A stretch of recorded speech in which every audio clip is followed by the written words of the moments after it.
If a list existed, short of her being an A-lister or a runway model, she'd be hard-pressed to get anyone to consult it. She appeared to be at another dead end, but desperation squandered defeat. Security clearly had their collective hands full, so all she had to do was find the back entrance to the room. So what if she didn't have a criminal bone in her body? The real crime would be to miss this chance to meet Willie. Rumor had it he would pose for mock covers with the attendees, which meant he'd probably be shirtless. And she'd be in his arms. It would be the closest she'd come to a relationship in ages. Besides, she was on the list. She eased around the corner from the melee and searched Google for the hotel floor plan. The conference room in question, together with its neighbor, could be converted from 2 single rooms into a spacious double room, and the door to the second half was off an out-of-sight corridor. She wasn't sure how the 2 rooms connected, probably one of those accordion walls that would be impossible to sneak through, but she'd bridge that gap when she got there. She scoped out the hall and compared it to the diagram on her phone. Only one corner stood between her and international perfection. Just act casual and breathe. Minor detail, but a deal-breaker if she lost sight of that particular goal and passed out on the floor.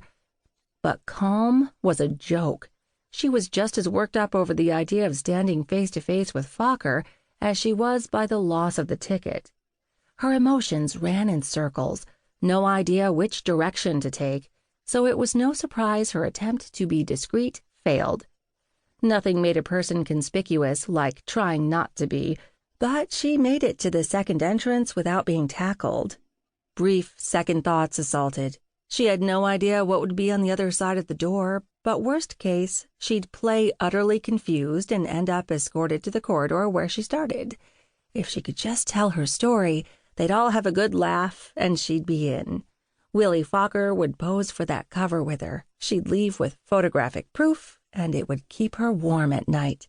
With her pathetic wreck of a love life, it would have to. The short back corridor was well lit, but the inset door was thrown into deep shadow. At least if she failed miserably and video evidence made the rounds on YouTube, she could pull the not me card, but the risk was worth taking. Here goes nothing. She eased open the door, expecting all hell to break loose. But other than muffled noise from the adjacent conference room, silence reigned. Well, okay then. She turned to shut the door, then back around and hit a wall. A wall made of man.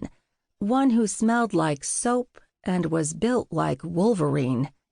She was mildly aware of the latter, even as the impact sent her reeling, her breath stolen by the shock. He was so hard, she'd have ricocheted into the wall behind her if he hadn't caught her with an arm that had to have been made of bedrock. The detail of his dark hair was lost to the dim light, but the same could not be said for his eyes. A striking ice blue, their cool assessment left her skin pebbled, and her nipples wasted no time following suit, despite the ridiculous heat and rampant fear coiling through her. Please let him be one of the good guys. He stood a head taller, an easy 6-foot-something sexy, and was a little rough around the edges.